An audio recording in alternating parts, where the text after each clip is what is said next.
ऐसे पेशेंट्स में भी दोबारा बनने के चांसेस ज़्यादा हो जाएंगे अगर वो एहतियाती तदाबीर पर अमल ना करें।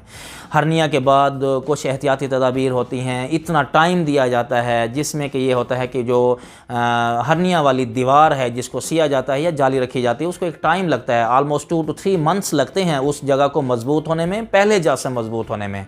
अगर वो पहले जैसी मजबूत हो जाती है फिर आप अपने ईज़िली अपने काम को रिज्यूम कर सकते हैं, लेकिन 3 मंथ्स तक ये होता है।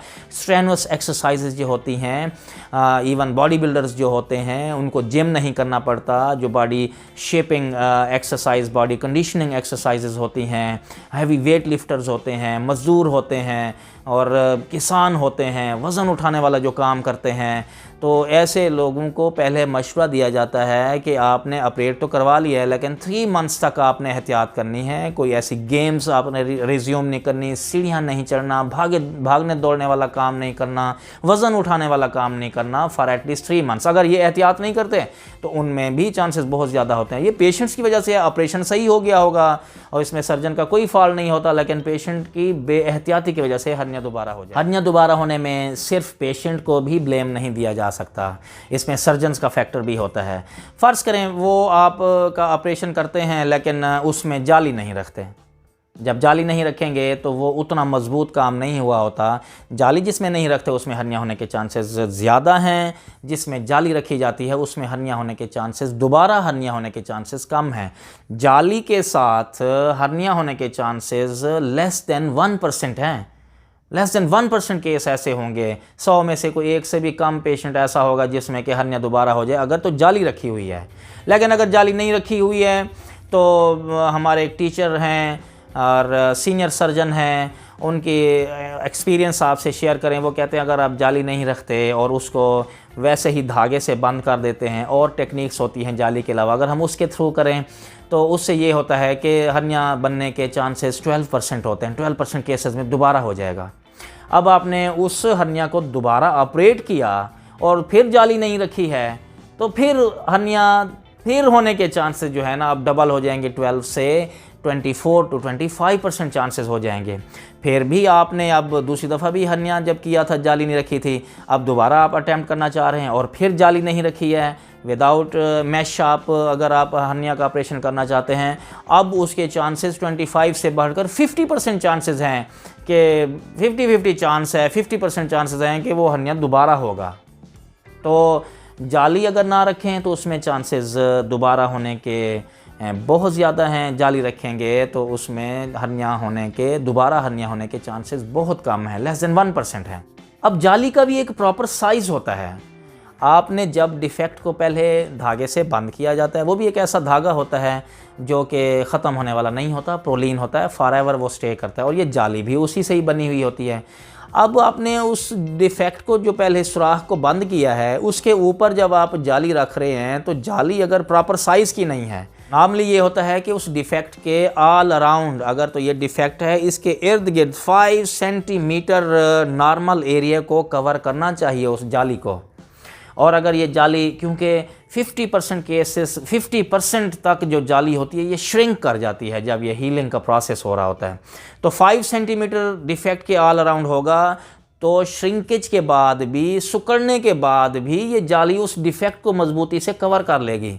और अगर हम जाली का साइज़ प्रॉपर नहीं रखते तो उससे ये होगा कि वो अपनी जगह से हट जाएगी, माइग्रेट कर जाएगी, उस डिफेक्ट को के दूसरी तरफ चली जाएगी और डिफेक्ट वहीं का वहीं रह जाएगा, डिफेक्ट वहीं से फिर मुंह खोल लेगा और वहाँ से हर्निया बनने के चांसेस ज़्यादा होंगे। तो एग्जैक्ट साइज़, प्रॉपर साइज़ जो मैश का है वो बहुत ज़रूरी है हर्निया को दोबारा होने से बचाने के लिए, रिकरेंस से बचाने के लिए। अब हमने जाली रख ली है तो ये जाली कमबख्त ऐसी है कि ये फॉरेन बॉडी है। हमारे जिस्म में कुदरती तौर पे सिर्फ अपने जिस्म की चीज़ों को ही स्टे करने की एक सलाहियत है। अगर इसमें कोई और चीज़ डाल दें, फॉरेन बॉडी है, तो ये हमारे जिस्म का इम्यून सिस्टम जो होता है, इम्यूनिटी जो होती है, जो मुदाफ़ियाती सिस्टम है, वो इसको कबूल नहीं करता।